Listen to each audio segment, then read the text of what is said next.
Greetings, Wilkinson here. Today my guest is Billy Clift. Who's Billy? I don't know. We've been having so much fun talking before the podcast. Totally. It's like, I don't, let's not record this. We're having too much fun. But anyway, so he's here today. Say hi to my people. Hello, everyone out there. How wonderful to not see you. I met him because he's a director of movies, but tell some of the other things you do. You've got an interesting. Oh gosh, I mean, you mean all the different projects that I've been doing? Well, no, just all the things you've done. Producing, directing, writing, blah, blah, When I was a kid, I went to Hollywood High, and I lived in Hollywood. I'm a Hollywood kid, and all the people that I went to school with their family was always in the industry, and it was just kind of a normal way to live. Is that I can even remember my dad asking me one day, "What are you going to do? Are you going to be a director, a writer? Are you going to do this or that?" There was nothing that was outside of the industry as a possibility of what I was supposed to do. Did he recognize something in you, or was that just your family? That's what you did? I think it could have been a combination. It was a family. Okay. You know, like my sister's a Broadway actress. My brother, who's passed, had a band. My cousin Montgomery Clift was, obviously, if you know who he was a pretty famous actor at one time. All the family was involved, so it was just kind of the normal way to live. What did your father do? He was a DJ. He owned a radio station in Seattle, and then he would come down in Los Angeles, and he would work there as well. And he would go back and forth when I was little. Okay, sidetracked us. So quite all right. We love sidetracking. Yeah, we're going to do that. So deal with it, people. Exactly. Okay, I don't care. All right. So you did that. Yeah. So I did that, and once I got out of high school, after being in probably every show that there was in school, and Hollywood High had an amazing reputation. I mean, all the newspapers would show up to review our plays, our shows, whatever we did, and it would always end up a big splash everywhere. And it was the thing that made all the money for Hollywood High. The football, nobody would go and see the football shows. We used to make fun of the cheerleaders. So it was reverse discrimination. Exactly. We gave them, and we knew we were doing that because we wanted to. It was like, you make fun of us our whole life. We're going to make fun of you because nobody cares you're there. Right. You know? Wow. And when I got out of high school, I tried to become an actor, and I had a lot of problems because I just looked too old. I looked 27 when I was 16, 17, 18 years old. And even, so what I did do is I did go into modeling. And even then, they put me down as the dad. They would put me in suits, and I'd sit there, and they'd bring in a little kid and put him on my lap. Or, because I looked like an older guy at the time compared to what I was. So I gave up at 20 and went to hair school. And once I got out of hair school, I ended up working at a salon called Menage a Trois in Beverly Hills, because I figured if I'm going to do it, I'm going to go to the most exclusive place in all of Los Angeles, and I'm going to get a job. And I walked in, and I got a job. Wow. And it was soon after that I started doing celebrities, and I would go, and then I quit doing it at the salon because I could make more money going to their homes and charge them a lot more individually. Right. As well as it was a lot more fun. I didn't like working with other hairdressers because it's a whole different kind of world anyway. A lot of competition or what? It's more like they just really like to get all gossipy. Oh. And I'm not, I can get into gossip to a degree, but not that kind, Right. It's not the same kind. And so I didn't really want like that whole world that they lived in. But I loved doing what I did. I really enjoyed being a hair and makeup artist, and I love people. And I did that for many, many years. I was a hair and makeup artist until what kind of changed everything is when Elizabeth Montgomery, who was one of my main clients, passed away in 1995. And it really did make me look at the world and what do I really, really want to do. So I decided. So did you have a life is really short moment? I did. About that stuff. I did. It was very impactful. Somebody else's death can truly change the way I look at the world. Right. And she was definitely a major change. She made me look at everything differently. She was an amazing woman, by the way. She was kind and caring and silly and fun and crazy. And we'd go out and, happily get drunk and be silly, and just it was, I felt a better human being knowing this other human being. How long did you work with her? I worked with her from about 1981 until 1995. Wow. So, and I was only 21 years old. And she didn't even I don't think she even knew that I was that young. Really? Because I think if she had known that I was only 21 and I was starting to do her hair and makeup, she might have been like, oh, well, this is a little, odd, Does he know what he's doing? Yeah, really. But I remember meeting her for the first time and going to her house in Beverly Hills. And it's one of those places with you can't see the house from the street, and you buzz it, and there's the huge black gate, and then it opens, and you drive, and then you see the tennis courts, and then you saw the Olympic-sized swimming pool. Then finally come up to the house, which was built by Howard Hawks in like 1927. Oh, wow. Cool. Yeah, he had seen a house in England that he wanted, and so he had his architect go there and duplicate it here. And it was all olive fields, and at the time, all there were olive trees everywhere. There was not Beverly Hills was hardly here, and going and coming into the house and going into being taken into a den, everything very English Tudor, completely to the max, and her coming out and just looking at me from head to toe, and head to toe, and just putting her hands out. Hi, I'm Liz, and and it was just immediate that we just like had a connection. And I started working with her until she passed in 1995. We did a last TV movie. She was ill on set, kept her going through it. She went into the hospital the day after we finished shooting, and she didn't come out. Wow. So it changed my life in many, many ways, and I would say good ways. It was I moved to San Francisco because I just wanted to release myself from the business in general. Right. And I went up there and I started working as a hair and makeup person for print work and magazines, whatever that they had. I worked for like Macy's and Mervyn's and whatever, and it was good. It was really, really good. I was able to go up there, and I met my partner up there. And then I became very ill with AIDS in 2000, which I actually was HIV for many, many years. But I did not have any symptoms until 2000, all of a sudden. And ended up in the hospital, and I had 6 major illnesses that could have killed me, to where I was even sent home to die. Wow. And it was expected that I was going to, and I made a decision. I remember one morning I'm going, okay, universe, whatever, what do I do? I'm going to die good, or I'm going to live good? And just a feeling came over of contentment and kind of a sweetness. And I said, okay, I'm going to take that as I'm going to live. So the hospital, the doctor actually had called to find out if I'd passed yet. Wow. And instead, I got on the phone. And I said, I'm going bowling. I'm going to Disneyland. No. And I told them, and I could hardly speak at the time, and I said, what you're going to do is you're going to put me back in the hospital, and you're going to listen to me of what I need. And if you do that, I can get better. And they said yes. They listened to you. They listened to me, and they also changed my doctor. And I had this one woman come in, she was bald, this cool kind of, earthy kind of San Francisco woman. Right. And she was spectacular. And she sat down, I remember right away. She says, tell me everything you want us to do to help you. Wow. And she did. How undoctor-like. Exactly. Exactly.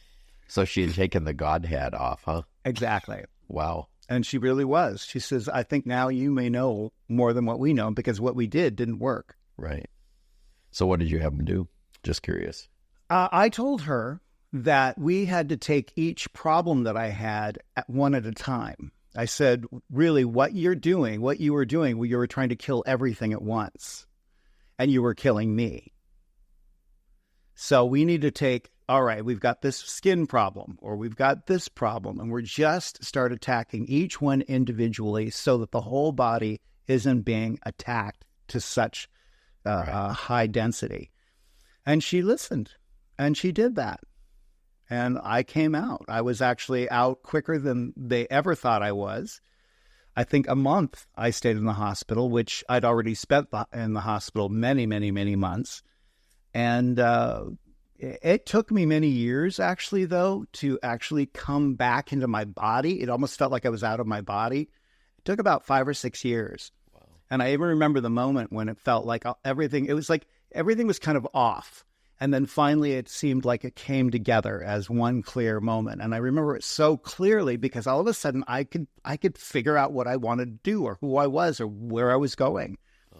And I said, I'm going to do this, which is what I'm doing. I want to direct, I want to write, and I want to see if I can do that. I do not want to have any regrets ever in my life. Wow. And so my first feature was Baby Jane, which was a silly, ridiculous movie, camp movie, but I knew it was something I had met a whole group of amazing actors who could do something like this. And I remember I saw a play in San Francisco where I was living, and it was Christmas with the Crawfords, which is actually going to be here in Palm Springs this Christmas. Really? And a must see. I'm going to come out and see it because friends of mine wrote it. And there was a person who was playing Baby Jane as the maid of Joan Crawford. And it's all based on Joan Crawford's night where she did the Christmas interview over the radio with her kids. But in this play, people accidentally come by who are in the neighborhood for a Christmas party, and they knock on the door, and all of a sudden it's Ethel Merman, and she comes in and they start singing a big number, or it's Judy Garland, or it's, wow. It's totally ridiculous. But the maid is Baby Jane. So it's, what do you want? That whole thing. And so this person was so amazing, Matthew Martin, that I went, wouldn't it be ridiculous if somebody did a movie about this? And all of a sudden, I just started thinking about it. I said, well, why don't I be the ridiculous person to do this? And I did it. We filmed it in San Francisco for practically no money whatsoever. Wait, so you saw the play? Said, let's do a movie. Let's do a movie. How do you get the rights to do something like that? Well, there is parody law. Because it's a parody of whatever happened to Baby Jane. I did what I really searched in it, and it's what they do like on SNL. Okay. So you could see them all dressed exactly the way the actors are on SNL for a particular movie. And they may even say some of the exact same kind of lines. But as long as you go off in an obvious comedic way, then you can get away with anything. Really? So you can go, but you're in that chair, as long as you then have a silly thing to remark afterwards. Okay. And so we got all these amazing actors. Costumes were made by a local so that they were accurate. We made sets so that they were accurate. All for nothing. Just a lot of people who got together and had a lot of fun. Wow. And fortunately, it came out, and I got to start off, I got some of the worst reviews you could ever imagine. And then one night at a screening, Variety came, and they gave me the most amazing review of my life, as if I paid them. Would you please give me a good review? So how much did you pay them? No, kidding me. Exactly. And that changed everything. It also gave me the understanding that actually I did do something interesting, because it made you legit. It made me legit. Yeah. And all of a sudden, I had a review by Fangoria, which is very important in the horror world. They thought it was terrible. They re-reviewed it after the Variety show, review and said we didn't look at it correctly. Oh, wow. And the thing I did with Baby Jane is what they expected, and people came to it, and why they didn't like it is because they thought it was going to be camp from beginning to end. And I didn't do that. I did make it a comedy, but I made it dark. And as it, in the middle of the movie, it just started shifting into being very real. You actually started to care about Baby Jane and what she'd been, her sister did this all to her. Yeah, in many ways. What made her that way? Exactly. Yeah. And I wanted people to start seeing it from a different perspective than just, her being the terrible, terrible sister. Right. And I wanted to show a little bit more, but that both of them were terrible, terrible people, playing this stupid game. Right. And it worked really well. That was my first film that came out in 2011. And, I haven't stopped since. I knew that I had to move back to Los Angeles because you really need to be in that world. You need to be at a fingertip, and you need people to start seeing you and seeing that you're legitimate and that you're always showing up to things. So I would go to everything, and I'd just start meeting people. And the more you started seeing them, or they saw you, they would starting to talk to you. Oh, you're here again. Oh, you're here again. Right. And you're not weird. You're just kind of like a normal person. Wait, well, how did you pull that one? I know that was a difficult one, but I'm a good actor. All right. So in spite of your looking older than you are, you're still a good actor. Well, thank goodness, I should hope that at some point I started the age-wise and started changing that a little bit, at least looking more like my age, as opposed to looking older than I am, I hope. So from there, this is what I've done, and I've continued to work so hard, and I love this. I love doing this so much, and I've really focused a lot on doing films about important things that are happening in the world. As you came to opening night of Cinema Diverse, as you came to opening night, Cinema Diverse, here we are. The other night. Yes, here we are. It was something that I really felt that was very important to tell and to show. And that I really feel that a lot of people can relate to these different characters in many different ways. Film can change people's perspectives. It can shift people.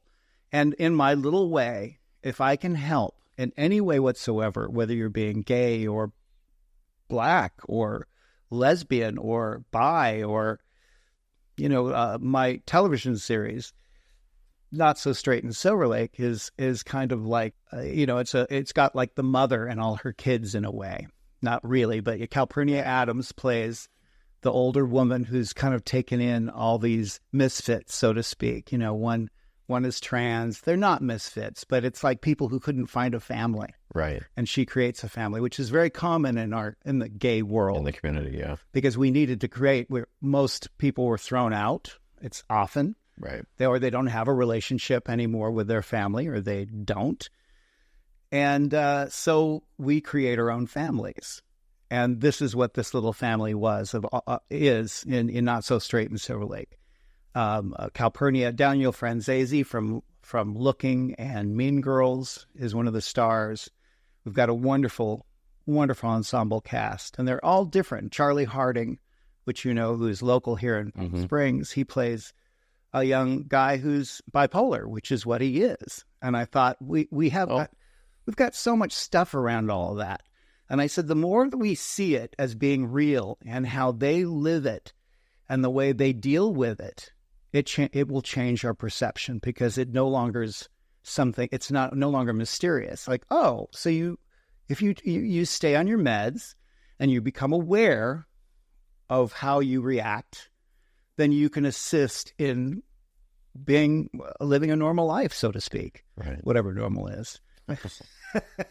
Normal is overrated. Come on. It sure is. Because I'm not normal. I don't want to be normal. How about you? No, I am not normal. Yeah, exactly. No. Look what I'm doing here. Come on. Yeah, exactly. I should be on a beach somewhere. But this is what you love to do. It's true. So for you, this is normal, I guess we could call it. Talk a little about Here We Are. Why did you make that movie? It was kind of a wonderful thing that happened, is that Mel England and Will J. Jackson, who are the stars of Here We Are, came to me. They had written a short film, and they knew of me and wanted to see if I'd be interested in directing this piece, because they knew that they needed a director that they felt could understand. Could handle it. Yeah, could handle it. Yeah. I came, I read the script. It was a good script. And I think I did I did feel that it needed a little bit of shifting, a little kind of working out, tweaking. a little tweaking. Yeah. And I asked if they'd mind if I kind of went in and just kind of, one of the biggest things that I want to do is to make sure continuity is clear. Because there's nothing worse in a film when continuity all of a sudden, well, what did they say? And why did that happen? And where are they now? And where'd that character go? Exactly. I cared about him. Yeah, I actually... And that's really, really important, And sometimes when people are writing a script, they kind of lose vision. And they just need someone to do that, right. So I kind of played with it a little bit. And then we shot it. We shot the short. We shot, and there were quite a few scenes in the movie from the short. So what's the time frame on that? The short? 2018. Okay, so I recent. think. Yeah, it was recent. It was either 2000. Yes, and then we went in, and after I finished shooting it, I looked at them and I said, you know what? This is really, really important and poignant information. You could flesh it out and make it into a feature. This easily should be a feature. Yeah. And they all talked about it in their own, and they came back to me and said, you're right. He said, I would really like to come on board, though, as a co-writer on this and really expand. And they were both agreed. I totally agree. This is fantastic. So we started writing the feature. And we did, even before COVID, we wrote a full feature film. So break that down a little bit. So they're here. Where is everybody when you're doing this? You're all in LA? No. Well, Will lives in Los Angeles and Mel lives here. Okay, and you're in LA. Yes. So when you say you wrote it together, how do you do that? It's COVID and you're spread out. How do you do it? Exactly. And what I typically do is I grab the script and I have a pass on it. And then I send it back to Mel, and then he would have a pass on it. And so we would just kind of start smoothing things out or filling things out. And so it was great because we had, and then we'd discuss it on the phone. What if we have a scene about this? Because this might flesh this whole thing out. Right. Just like the last big thing that we did was the mother scene. I think it's the last thing that we shot. One of the best things. Yeah. And it was just I was saying, there's something missing here. Right. I said, we need something about this. We've got the funeral. Which mother scene? The mother with the letter. The letter. Because also in the church, though, is an important moment. Yes, it was. Yeah. It was. That was in the original short. Okay. So that had already been filmed. So now we're going actually after COVID to shoot that particular scene was after COVID. Okay. So we had to see whether this actress was still around or whether she could still be in it. And thank goodness she was still acting and we were able to pull her in and we shot that scene. And I feel it's pretty seamless. You wouldn't know that was 4 years later. Right.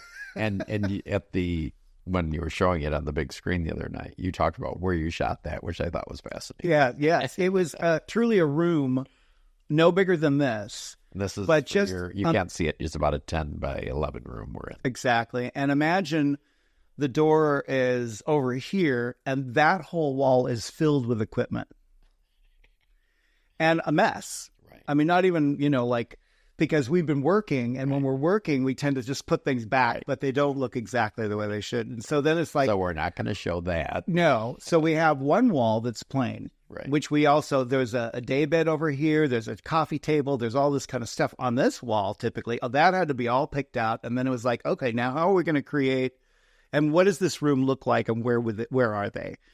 And I immediately, it's pretty basic. I bet we can make it look like it might be in the dining room, and she's set some of her chairs against the wall because she had people over. And this is at the end of the party, the wake, or whatever you call it, after the funeral. Well, yeah, I thought I saw it as you were in an entry with a couple of chairs sitting there. Totally. Against a wall. It could be. Yeah, so that totally would work. I can imagine where yes, you can be wherever you are, but I just figured that it would work as someplace where chairs were just kind of put against the wall because a bunch of people were coming. Right. And she even makes it. She made a plate for her, and she sits down. She says, thank God I didn't want all those people to come to the funeral, but finally they're all gone from here. So that tied back in, because when I watched the first scene at the church, I wondered, where is everybody? Now that explained it. Exactly. Okay. Exactly. Good job. And to note, we actually... You didn't want to hire all those extras. Come on. Actually, what happened is that we, if I remember correctly, because this was like 2018, I believe we had to change the date, and we had more people coming, and they couldn't change with the date that we had to change. So we couldn't get it. And so then we just went, all right, we'll just write in somewhere that they didn't want to have a big funeral. Well, and it's like a wedding. Some people want a tiny wedding, and then everybody can come to the reception. Exactly. And so we made it very, it was great. That was basically the first thing she says is, oh, thank God I didn't want to have all those people there. And totally understanding. And we did not have a coffin either because they didn't want one. That was in our head because the reality is we couldn't find one and we couldn't afford to rent one. But well, a lot of memorial services don't have that anymore. Yeah. So, and that's what we stated, trying to figure out how the scene should work. And I think it worked beautifully. And it's a LGBT church in Los Feliz. Okay. And they were very happy to have us come and film there. And even in the wedding, the head preacher of that church was in the wedding party, which was very sweet. Oh, cool. A lovely older gentleman, gay gentleman. So getting back to here we are. So what was your hope, and when people see that, what do you hope changes in them from seeing that movie? I just hope more compassion. Maybe a bit of light will shine in their perspective on other people and what they're going through. I think that, the whole black and white issue that we have in our country is so complicated, but yet if we can just get real about that we're all just human beings on this planet, we're all related, right? In the big picture of things, we were brought up differently, so we'll have a different perspective on things, but we can respect each other for those things. And I just want people to stop all the nonsense, Right. And it's going to change. If we can change the nonsense, then it assists the other person to change in their nonsense.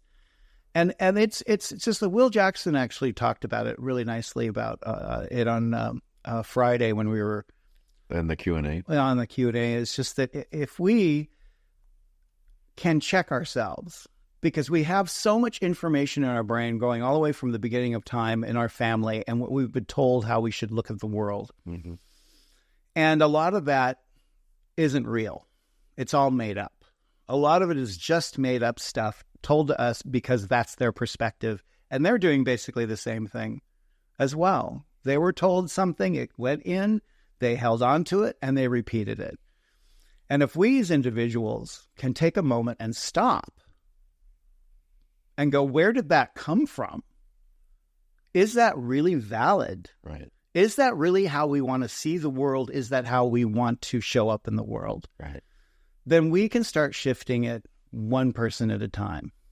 And before you said that, I was thinking, and this is, I think, is the problem, because some of what we grow up in these systems, which I had, we talked about that before, Pentecostal or Baptist-costal, right?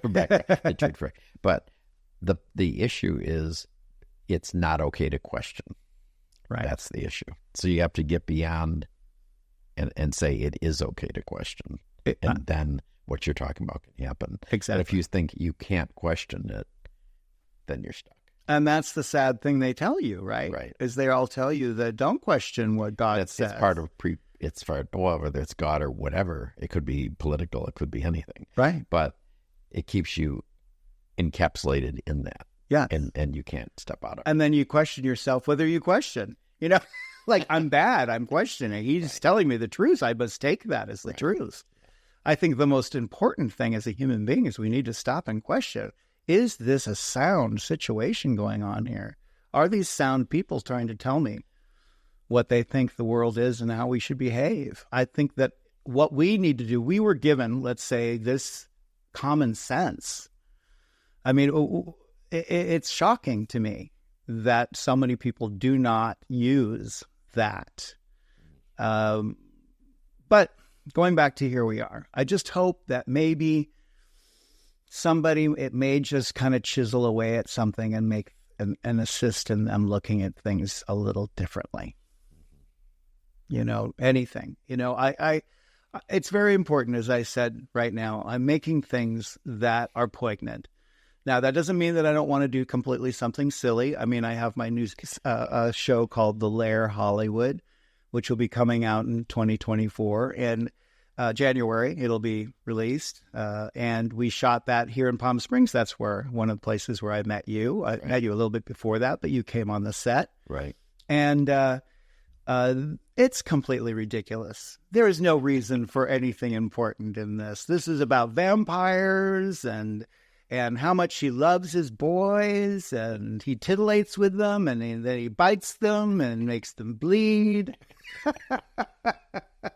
It's basically the whole show is about him against the werewolves, because the werewolves have taken over Los Angeles. And so he was asked by the Ancient Ones to come back, wake up, because he's been in, I don't know what you call it, he's been asleep since the 20s. So we used to call it dead. But he's a vampire, so I don't think he can ever die. You know, you get a pass on that. Right. He gets a pass on this one. He's been alive for. Which was really fun is to have to sit there and make up this world. Right. Because I said, okay, you're giving me this project to do. You want me to do this. Now, what do I have to do? What do I have to do from the original series, The Lair? What do I have to take from that? They said nothing. They said the only thing you have to do is make it sexy like The Lair was. Because you'd have a room in The Lair where they have this red room where all these guys naked were having sex. I said, so, okay, I know it's shocking. It really, really is shocking. Oh my God. You know, it was quite a challenge for me to participate in watching or directing these fine young gentlemen and doing things like that. But so it was really, really fun to do something this silly. Right. That even though I must admit I did throw in a little bit of politics, and the lead vampire does have a point of view of why he doesn't think there's anything wrong with he's a vampire, and he doesn't think there's anything wrong with killing people, because he's just looking around. He says they're like little playthings. You play with them for a little while, and then you bite their neck and drain their blood. What? I'm just doing what I'm supposed to do, right? This is what I do. You should go to politics. It was very fun to like think about that. Is like not necessarily look at him as a bad being. He's just doing what happened to him and what he does. Right. You know, and I think he's going to be likable. Yeah. He's definitely quite good. I was going to say, have you seen Emrys come out? Yeah. Emrys Cooper, naked. Excuse me. This is not a bad thing. Wait, was he naked? Because he wasn't on the set when I was there then. No, he wasn't was there. Yes, he was, but he did wear a sock in one big scene with the lead werewolf. Okay. And so we saw a lot of, it looked like he was completely naked from the side and from the back. So he had one sock on one foot and that's it? And it was amazing how it covered up his dick. That's how long it was. But Hummel. Yeah, you're gonna like listeners. You'll like looking at Emrys. He's worth looking at. Let's put it that way. He is, and he's a lovely guy. He's a great guy. He really, really is. And actually, as I told you earlier, that we have a bunch of possible projects coming up together, and from a show called Trophy Boys to a feature film called Pretty Talk, which I'm very, very excited about. Wait, did you do?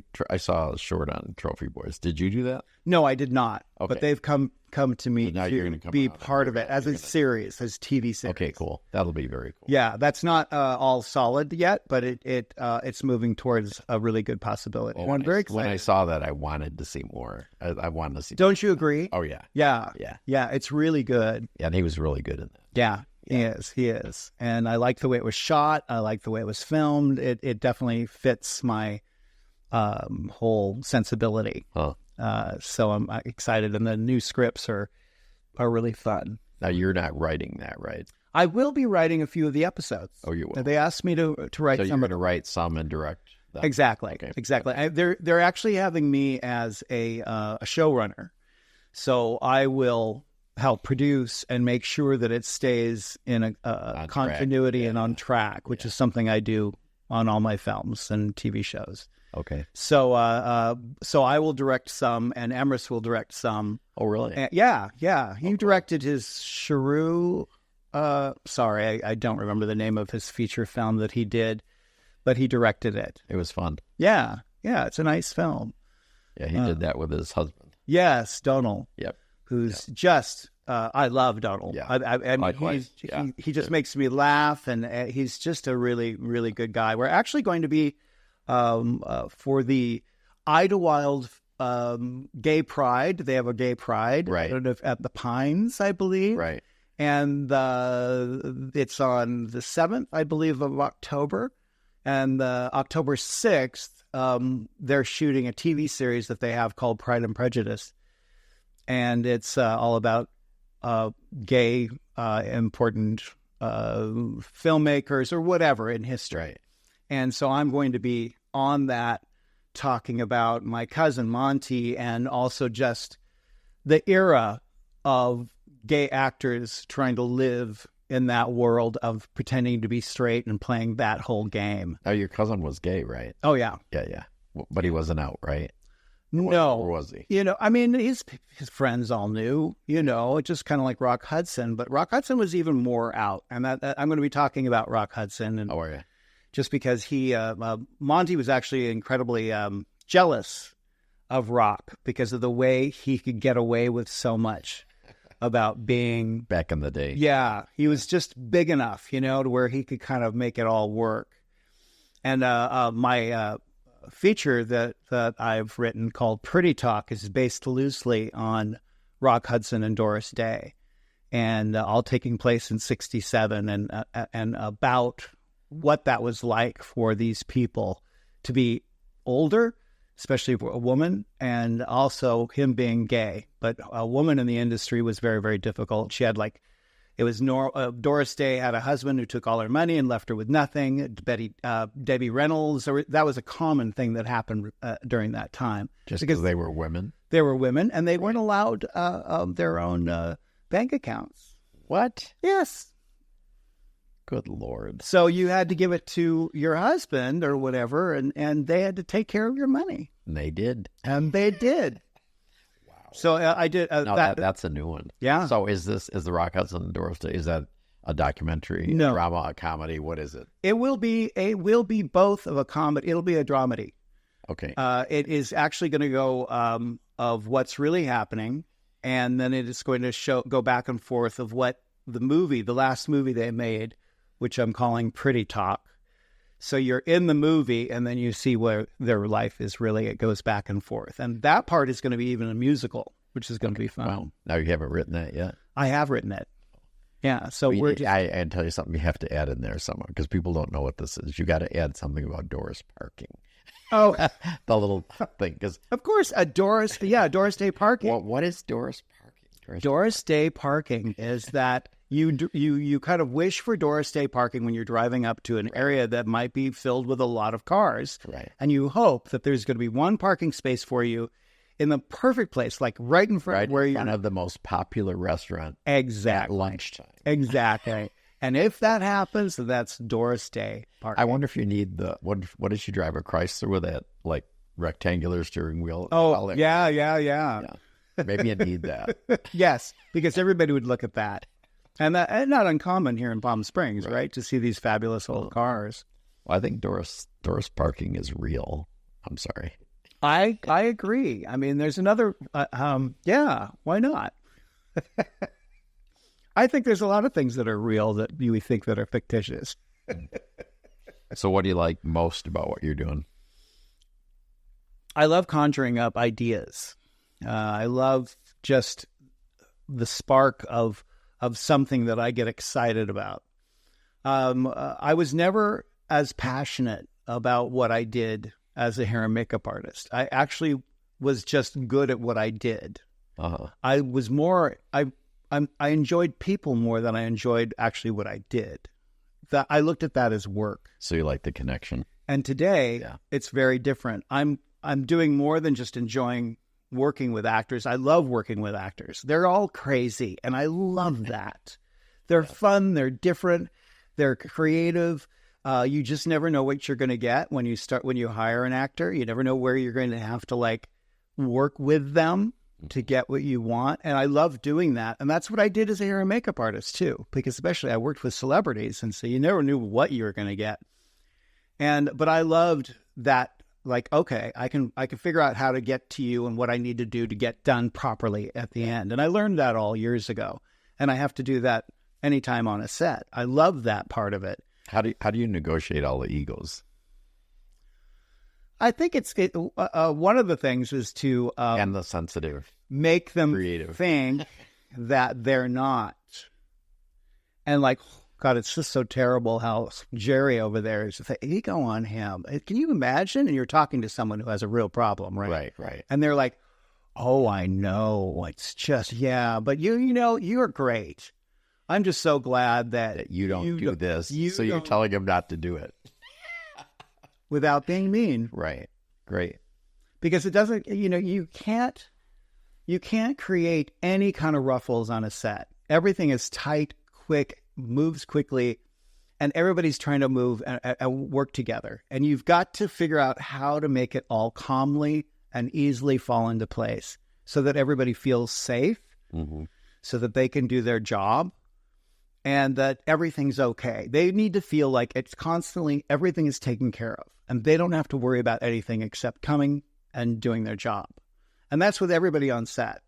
It's like if there's a problem, and it happens all the time. Problems happen all the time. All of a sudden, I don't know how many times I've had actors, all of a sudden something happened and they had like something terrible happen and they weren't going to be there that day. And I had to figure out all of a sudden a new actor out of nowhere, like just out of the blue.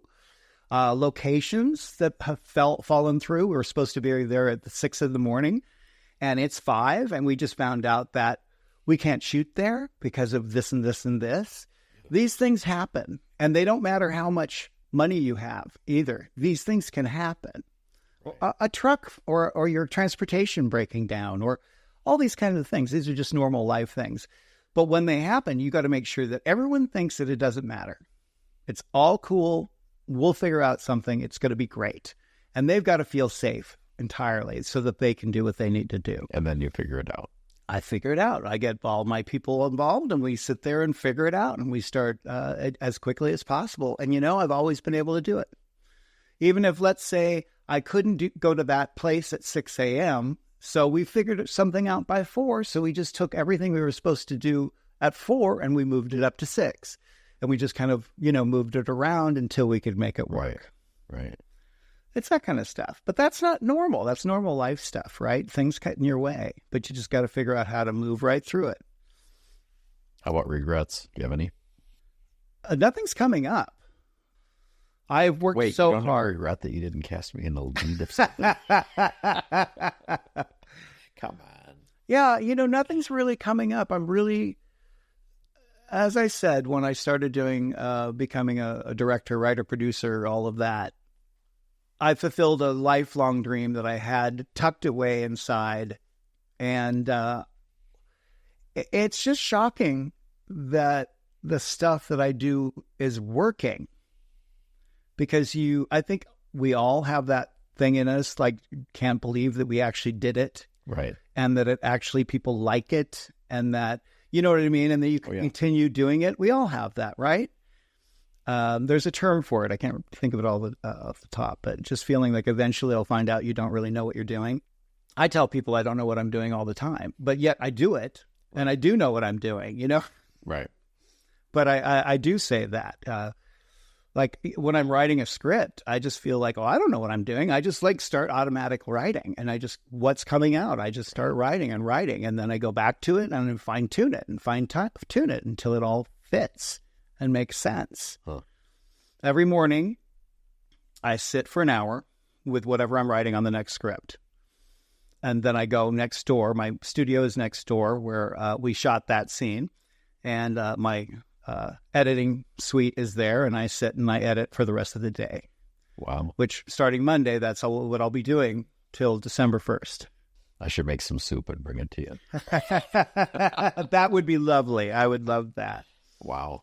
Yeah. That's so. How about so you're kind of you're in the independent world as opposed to the big studio thing and the craziness everybody's heard about, all the stuff with that. Are you happy that you went the way you went, doing the independent thing? Because it actually, I'm guessing it gives you independence, right?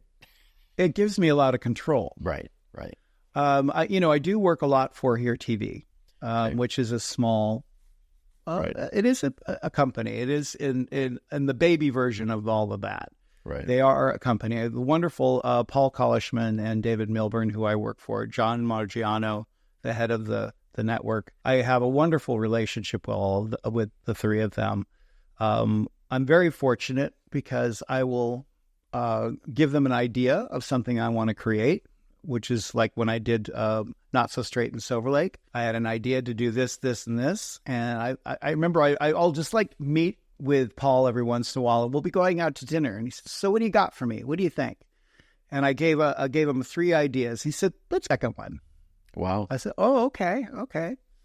I was fortunate. They never even read my scripts. They gave me complete control and vision of Not So Straight in Silver Lake.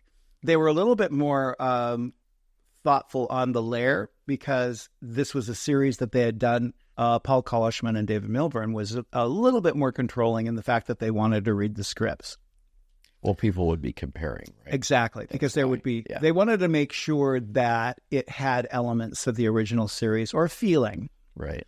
It didn't have to be exact, just to make sure that there was a feeling, and it kind of followed a template in some ways. And so I remember the first episode I sent to him, and he said, "Well, just make sure at the end you do this." And then I sent it back to him. He said, "Yeah, perfect." It was, Wow. it was that difficult, right? Wow.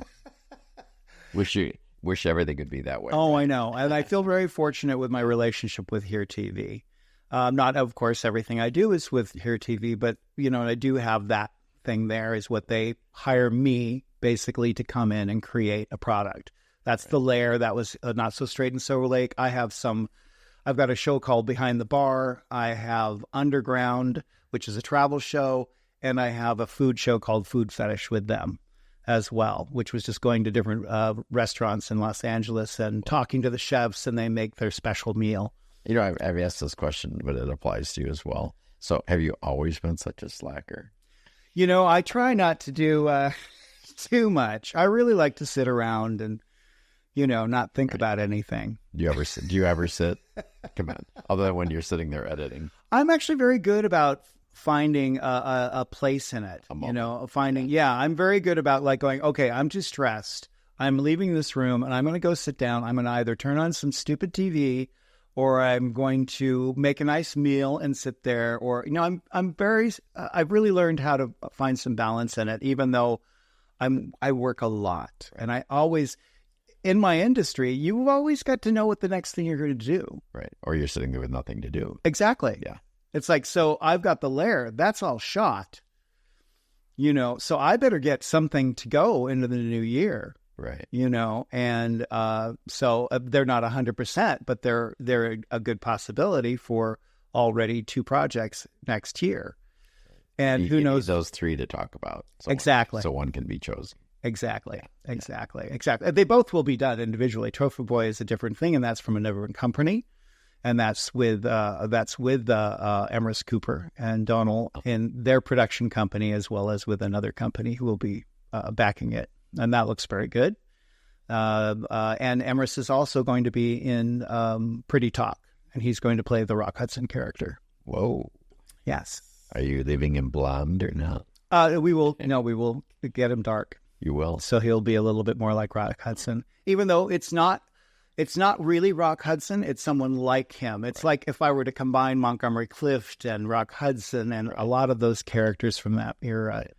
And well, that'll be interesting. He'll probably look good that way. Yeah, I've seen it. I actually saw it before I said it. You know what I mean? I was like, okay, what do you look like? And then he in a movie, he actually played Montgomery Clift in a short. Oh, did he? And he had the dark hair with the tight sides and everything. He looked very handsome and totally clean shaven, He's actually got a remake of Nosferatu that's going to be coming out next year, that he played the Renfield character, which is very funny because he's basically, in mine, kind of playing the Nosferatu character, except gorgeous. Of course. Wow. Well, we're at the point where I asked my guest a question. Fabulous. So what are some of the things that you live by? Just that you can tell my listeners. I would say the most important thing for me to do is try to be as honest as possible and to speak my truth.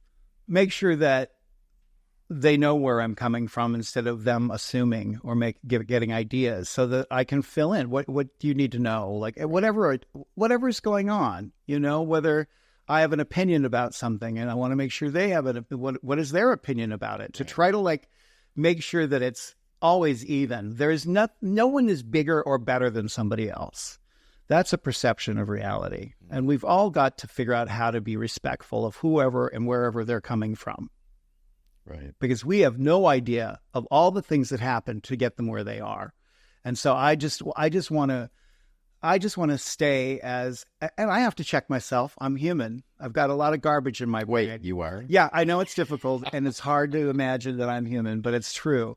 But I think that's a really important thing for me. I try very hard to be that and respectful of people. You can imagine that I get people coming at me all the time whenever I do things like what I did on Thursday, and they're of all different kinds of people, and some of them are very interesting, and you have to give them that moment and allow them to say their piece and whatever they have to do, and be respectful of them as another human being on this planet. Well, we didn't go down the road and talk about your gay career. Maybe. So next time you're in Palm Springs, we'll have to come back and hit maybe a more personal side. Sure. I want to hear some of that stuff. So yeah. Well, I knew it'd be great, and it was. Well, thank you very much. You're a wonderful human being, and you're. Oh, thank you. Yeah, thanks for coming in. I appreciate it. Very kind. Thank you for having me.